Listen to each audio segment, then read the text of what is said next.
What if I told you that 25 of the most productive vegetables ever grown were quietly erased from our food supply? For centuries, medieval villages thrived on crops so resilient and abundant that a single plant could feed a family through winter. Then big agriculture arrived. Seed companies rewrote the catalogs, and somewhere along the way, we forgot. Today, I'm pulling back the curtain on 25 medieval vegetables they don't want you growing. Some of them outproduce anything in your grocery store by 10 to 1. And by the end, you'll understand why a common lawn weed was once considered more valuable than gold. This knowledge was never lost, only buried. The first medieval vegetable on our list is skirret, a candy-sweet root that graced the tables of Henry VIII himself. In Tudor England and across medieval Europe, skirret was a prized delicacy grown in monastery gardens and noble manor houses. Its clusters of slender white roots contain natural sugars so intense that royal cooks served them as dessert. Here's the kicker. This plant produces year after year as a perennial, yielding harvests that potatoes can only dream of. So why have you never seen it? Seed companies decided its knobbly, irregular roots didn't fit the uniform aesthetic of modern produce aisles. Too difficult to package, too hard to standardize. So they simply stopped selling it. Today you can still find skirret if you know where to look. But supermarkets will never stock what they cannot control. The second forgotten crop is Alexander's, a robust hedgerow plant that fed Roman soldiers and medieval monks for over 1,000 years. From ancient Rome through the late medieval period, Alexander's grew in monastery courtyards and along castle walls, prized for its celery-like stalks and aromatic seeds. Every part of this plant is edible. The stems, the leaves, the roots, even the flower buds. And unlike modern celery, Alexander's thrives in poor soil and cold weather without constant coddling. But here's where the story turns dark. When breeders developed mild, crunchy celery varieties that could survive long-distance shipping, Alexander's was abandoned overnight. Big agriculture needed a product that fit plastic clamshells and snack trays.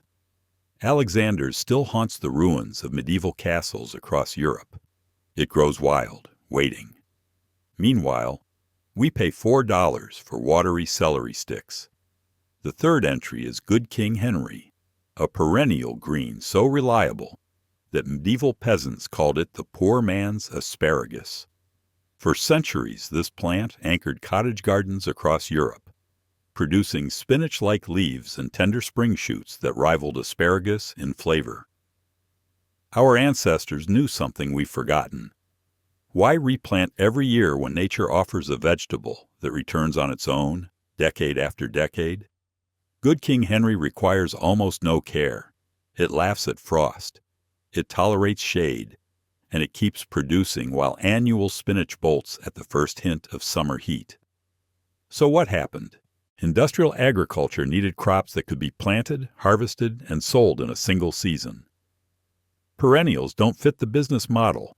They can't be repackaged and resold every spring. Entire generations grew up never knowing this plant existed. And that was by design. If you're finding value in this, I'd appreciate it if you'd hit the like button and subscribe to the channel. It helps this video reach more people who deserve to know what's been buried. All right, let's keep going. The fourth vegetable big agriculture buried is Orach, an ancient potherb that medieval cooks prized as the superior summer green. While modern spinach wilts and bolts the moment temperatures climb, Orach stands tall through scorching heat, producing abundant leaves in shades of red, gold, and green. Medieval Europeans threw handfuls of it into their pottage, that thick vegetable stew that sustained villages through lean times. Nutritionally, Orach delivers more minerals than spinach, and none of the oxalic acid that makes spinach problematic for some people. But here's the wild part. When industrial agriculture standardized around spinach and lettuce monocultures, Orach was reclassified as a weed. Extension offices told farmers to pull it. Herbicide labels listed it as a target. Today, we pay premium prices for plastic boxes of spinach that rots in 3 days. Orach self-seeds, survives drought, and asks for nothing. Makes you wonder who benefits from that arrangement. The fifth entry is rampion, the real plant behind the Rapunzel fairy tale, and a root vegetable so delicious that a desperate father traded his daughter for it. Throughout medieval and early modern Europe, rampion was cultivated for its tender leaves and sweet, nutty roots. Entire salads were built around it. The Brothers Grimm didn't invent that craving. They recorded a cultural memory of a vegetable people genuinely coveted. So where did it go? When seed companies standardized their catalogs around radishes, carrots, and uniform salad crops, rampion simply vanished from the lists. Too obscure. Too regional. Not worth the catalog space. The fairy tale survived. The vegetable didn't. You can still grow rampion today if you hunt down the seeds, but most people will live their entire lives never tasting the plant that launched one of the most famous stories ever told. The sixth forgotten crop is the grass pea, a survival legume so tough that governments have actually tried to ban it.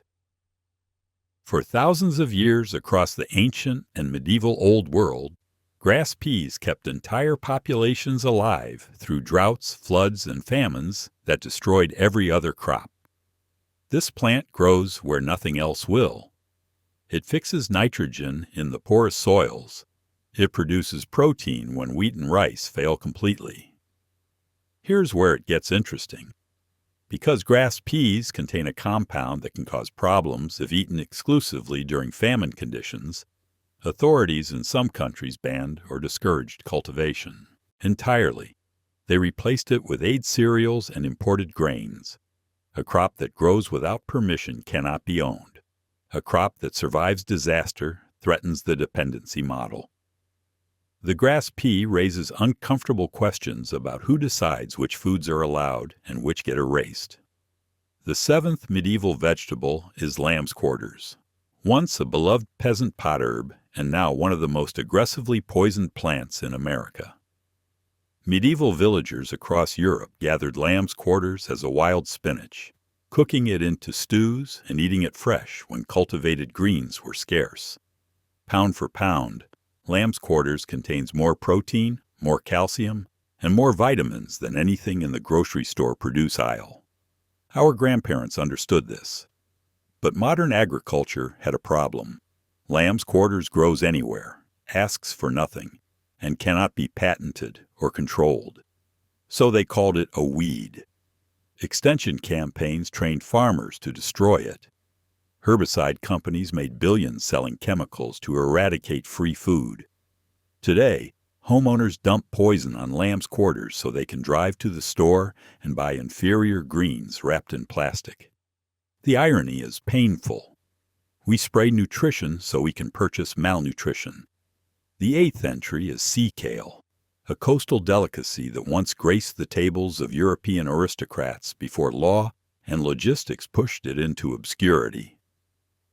For centuries, foragers harvested sea kale from shorelines across Britain and northern Europe, prizing its tender blanched shoots as a spring luxury. Victorian gardeners developed elaborate forcing techniques to produce it year-round. The flavor sits somewhere between asparagus and cabbage, with a nuttiness that chefs still chase today. But here's the kicker. Over-harvesting depleted wild populations, triggering regulations that complicated commercial gathering. And when industrial agriculture needed brassicas that could be machine-harvested and shipped worldwide, sea kale didn't make the cut. Too fussy, too regional, too tied to place. A tiny chef-led revival has brought sea kale back to a handful of high-end restaurants. The rest of us were never told it existed. The ninth medieval vegetable they buried is common sorrel, the sharp lemony leaf that gave medieval cooks acidity centuries before citrus went global. Throughout medieval Europe, sorrel formed the backbone of green sauces and soups, providing the sour punch that balanced rich meats and heavy stews.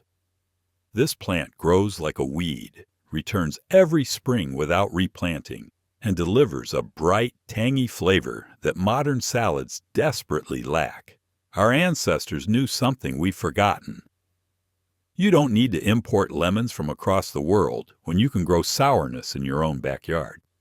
But here's where the story turns dark. As sugar flooded European diets and mild lettuces became the standard, sharp flavors fell out of fashion.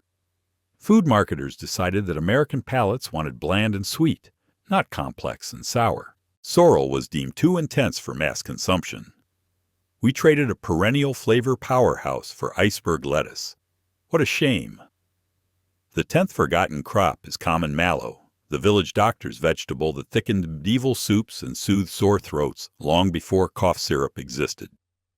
Roman and medieval Europeans cultivated mallow as both food and medicine, using its mucilaginous leaves to add body to stews and its flowers to calm inflammation.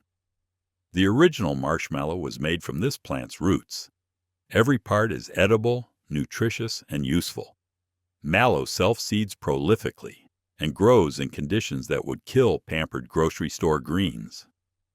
So what happened? Modern medicine dismissed folk remedies as superstition.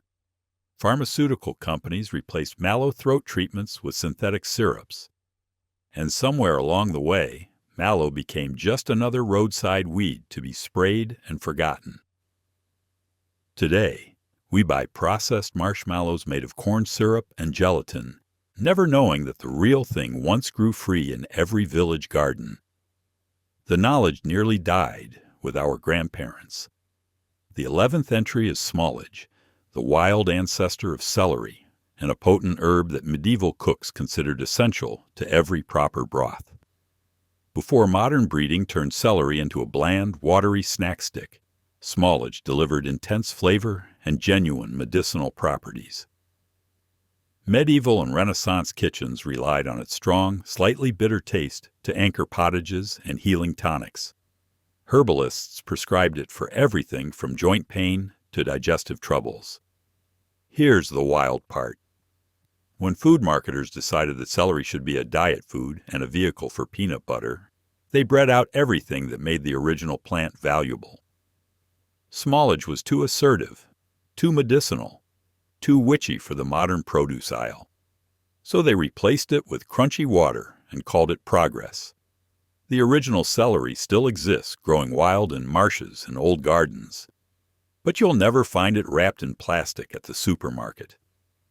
The 12th vegetable on our list is the Welsh onion, a perennial bunching onion that medieval gardeners grew once and harvested forever. Unlike bulb onions that must be replanted every season, Welsh onions form permanent clumps that you simply cut and regrow, year after year without end. Asian and European peasant gardens kept these plants for generations, passing divisions from neighbor to neighbor like living heirlooms. The flavor rivals any scallion, and the plants laugh at cold weather that would destroy their annual cousins. But here's the kicker. The global onion trade standardized around big, shippable bulbs that could be warehoused and sold worldwide. Perennial onions that never need replanting don't generate repeat sales. So the endless scallion was sidelined as a specialty crop, an ethnic curiosity, something for gardening eccentrics. Supermarkets make you rebuy scallions every single week. Medieval peasants grew them once and never paid again. The 13th forgotten crop is salsify, a slender root vegetable that tastes remarkably like oysters and once appeared in gardens from ancient Rome through early modern Europe. For centuries, salsify provided a taste of the sea to inland communities who could never afford actual shellfish. The flavor is subtle, earthy, and genuinely reminiscent of oysters when properly prepared. Nutritionally, salsify delivers fiber, potassium, and inulin in quantities that modern root vegetables cannot match. So why did it vanish? Salsify roots are long, delicate, and troublesome to harvest without breaking. They don't ship well. They don't stack neatly in produce displays. When convenience became the only metric that mattered, salsify was quietly dropped from seed catalogs and grocery orders alike. We traded curiosity for efficiency and lost an entire flavor in the process. Makes you wonder what else disappeared when food became about speed instead of substance. The 14th entry is black salsify, the dark serpent root that medieval Spaniards called winter asparagus and modern supermarkets refuse to acknowledge. While regular salsify delivers oyster flavors, black salsify offers something richer and earthier, with a creamy texture that rivals the finest asparagus when roasted. Early modern European gardens prized this root as a winter luxury, harvesting it after frost sweetened the flesh. Nutritionally, black salsify is loaded with iron, copper, and prebiotic fiber that feeds beneficial gut bacteria. But here's where it gets interesting. The roots are covered in a sticky black skin that stains hands and cutting boards, making them awkward to clean and impossible to display in bright, sanitized produce sections. Black salsify doesn't fit the aesthetic. It looks ancient and wild, like something pulled from a witch's garden. And that's precisely why it was abandoned. We chose pretty over powerful and forgot what real food looks like. The 15th medieval vegetable is sea beet, the rugged coastal ancestor of every beet and chard variety in existence. Long before plant breeders split this species into sugar beets, table beets, and rainbow chard, medieval coastal communities harvested sea beet from shorelines and monastery gardens. The leaves are tougher than cultivated chard, saltier, more mineral-rich, and far more tolerant of drought and poor soil. Sea beet survives conditions that would kill its pampered descendants in a week. Our ancestors knew something we've forgotten.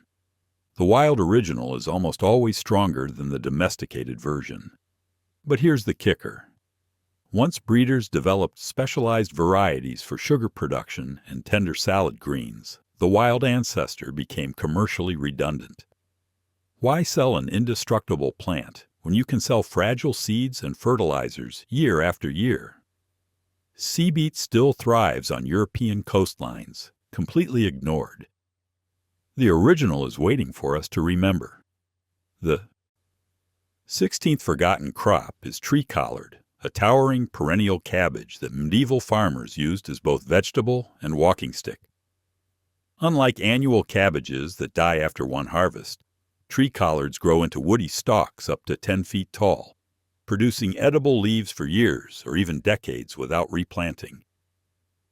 Medieval and early modern European farms kept these giants as living food banks, snapping off leaves as needed while the plant kept growing skyward. The flavor is milder than regular collards, and the nutrition is comparable to any brassica in the grocery store. So what happened? Mechanized agriculture cannot harvest a 10-foot cabbage. Suburban lots cannot accommodate plants that tower over fences. HOAs consider them unsightly. Industrial farming wrote them off as messy relics from a messier time. We traded perennial abundance for annual dependence and called it modern gardening. Tree collards don't care. They're still growing in forgotten corners, waiting for someone to remember what vegetables used to be. The 17th entry is the medieval purple carrot, proof that even the color of your vegetables was decided by marketing committees. Before the 17th century, carrots came in purple, red, yellow, and white. Orange carrots barely existed.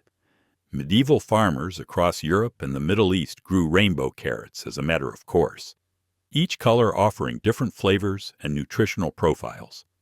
Purple carrots contain anthocyanins, the same powerful antioxidants found in blueberries, at levels that orange carrots cannot touch. So why did orange win? Dutch growers bred orange carrots to honor William of Orange, and the color stuck. Industrial agriculture standardized around a single hue because uniformity simplifies everything from seed production to supermarket displays. The original medieval palate was erased not because orange carrots taste better or grow easier, but because someone decided one color was enough. Even your carrots were branded. Makes you wonder what else they standardized when we weren't paying attention. The 18th vegetable on our list is the medieval parsnip, specifically the diverse land races that carried European families through centuries of hunger before potatoes arrived. For the medieval peasant, parsnips were survival. These sweet, frost-loving roots stored in the ground all winter, converting starches to sugars after each freeze, and provided calories when nothing else would grow. Medieval landrace came in dozens of shapes and sizes, each adapted to local soils and climates. The flavor was sweeter and more complex than anything you'll find in a modern grocery store. But here's where the story turns dark. When potatoes arrived from the New World, parsnips lost their throne. And when supermarkets consolidated their suppliers, the incredible diversity of medieval parsnips collapsed into one or two commercial varieties. We kept the name, but lost the heritage. Today's parsnips are shadows of what medieval farmers grew. The knowledge of those old varieties nearly died with the people who bred them. The 19th forgotten crop is the narrow-leaved pea, a scrappy field legume that medieval hedgerows sheltered, while modern agriculture pretended it never existed. For centuries, these wild peas grew along field margins and woodland edges across Europe, quietly fixing nitrogen in the soil while providing forage for livestock and emergency food for humans. Unlike showy garden peas bred for sweetness and size, narrow-leaved peas are survivors, thriving in conditions that would stunt their cultivated cousins. They improve the soil simply by growing in it. Here's the wild part. When industrial agriculture divided crops into neat categories, the narrow-leaved pea fell through the cracks. Not productive enough for the produce aisle, not uniform enough for commercial feed operations. It was reclassified as forage or simply labeled a weed. Soybeans and garden peas took the spotlight while this humble nitrogen fixer was written out of the story. The hedgerows remember, even if we don't. The 20th entry is field peas, the real peas in the nursery rhyme that medieval cooks boiled into thick, sustaining pottage 9 days straight. Peas pottage hot, peas pottage cold, peas pottage in the pot 9 days old. That rhyme describes actual medieval survival food, a dense legume stew that kept laborers and sailors alive when nothing else was available. Field peas were protein, fiber, and calories in one humble package, stored dry for years and cooked into everything from ship rations to peasant suppers. Our ancestors knew something we've forgotten. Simple foods kept simply can sustain life through anything. But here's the kicker.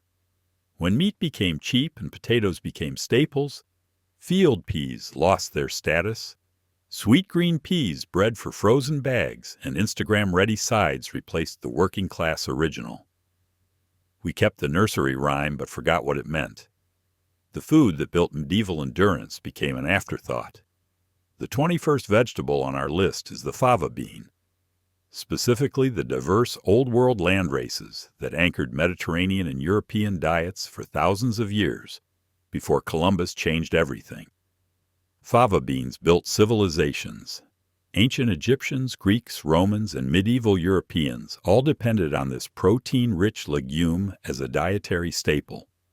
The old landrace came in countless sizes, colors, and flavors, each adapted to local growing conditions over millennia. Nutritionally, favas deliver protein, fiber, and L-dopa, a compound that supports brain health. So what happened? New World beans flooded global markets after European colonization. Industrial soy became the cheap protein of choice. And because a small percentage of people with a genetic condition cannot safely eat favas, the bean was stigmatized in ways that other allergen-containing foods never were. We traded 10,000 years of breeding for commodity, uniformity. The beans that built the Old World got pushed aside for globalized monocultures. The 22nd forgotten crop is purslane, a self-seeding omega-3 powerhouse that modern homeowners have been trained to poison on site. Throughout ancient and medieval Europe, Purslane appeared in pottage, salads, and pickles, valued for its succulent texture and mild lemony flavor. Here's what makes this plant remarkable. Purslane contains more omega-3 fatty acids than any other leafy vegetable on Earth. It rivals fish oil for certain essential fats.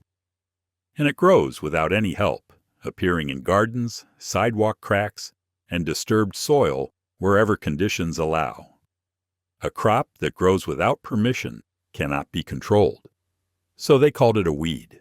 Lawn care companies sell billions of dollars in herbicides specifically designed to kill purslane. Extension offices teach gardeners to eradicate it. We spray one of the most nutritious plants on the planet so we can maintain empty lawns and buy omega supplements from bottles. The irony is beyond painful. The 23rd medieval vegetable is dandelion greens, the free multivitamin that chemical companies convinced an entire civilization to exterminate. Medieval cottage gardens cherished dandelions, harvesting the young leaves for salads, the roots for medicine, and the flowers for wine. Every single part of this plant is edible and beneficial. The greens contain more vitamin A than carrots, more calcium than milk, and more iron than spinach. Dandelions support liver health, aid digestion, and have been used medicinally for centuries. Our grandparents understood this. But here's where the story turns dark. Lawn care marketing created the perfect grass aesthetic and declared dandelions public enemy number one. Herbicide companies built empires on convincing homeowners that free food was actually a problem to be solved with poison. Today, Americans spend billions eradicating dandelions so they can drive to stores and buy inferior greens shipped from thousands of miles away. We pay to destroy what our ancestors paid to grow. Makes you wonder who really benefits from that arrangement. The 24th entry is Florence fennel and its herb fennel cousin, a 3-in-1 medieval plant that doesn't fit the single-use categories modern supermarkets demand. Roman and medieval European kitchens treated fennel as vegetable, herb, and spice all in one magnificent package. The bulb was roasted or eaten raw, the fronds flavored soups and sauces, and the seeds seasoned everything from bread to sausage. One plant, endless uses, zero waste. Nutritionally, fennel delivers fiber, vitamin C, and compounds that support digestion in ways that have been recognized for centuries. But here's where it gets interesting. The industrial herb trade wanted simplicity. Parsley does one thing. Dill does one thing. Fennel's versatility became a liability in a system built on narrow specialization. So fennel was reduced to a niche bulb. For gourmet recipes, its herbal and spice functions largely forgotten by mainstream cooks. We traded abundance for convenience and lost the medieval understanding that the best plants do many things at once. The 25th and final vegetable on our list is rustic garlic, the fiery village landrace that medieval monasteries and farmsteads cultivated for centuries before global trade erased nearly all of them. Medieval garlic wasn't one thing. It was hundreds of things. Each region developed its own varieties, adapted to local climates, with flavors ranging from mild and sweet to intensely pungent. Monks grew garlic as medicine. Peasants grew it as protection against everything from plague to evil spirits. The old landrace contained higher concentrations of oleisin and other beneficial compounds than the bland, uniform bulbs that dominate grocery stores today. So what happened? The global garlic trade consolidated around a handful of varieties that could be grown cheaply, stored indefinitely, and shipped anywhere. Diversity was sacrificed for efficiency. The fiery village garlics that never left their home regions were abandoned when farming went global. We kept the name, but lost the medicine. So what does all this tell us? 25 vegetables that once fed villages, sustained families through famine, and anchored entire food cultures were quietly erased in barely a century. Not because they stopped working, not because better options appeared. They disappeared because they didn't fit the system. Perennials can't be resold every spring. Self-seeding plants can't be patented. Crops that grow without permission threaten the entire model of agricultural dependency. Our ancestors weren't primitive. They were brilliant. They bred plants for resilience, nutrition, and abundance over thousands of years.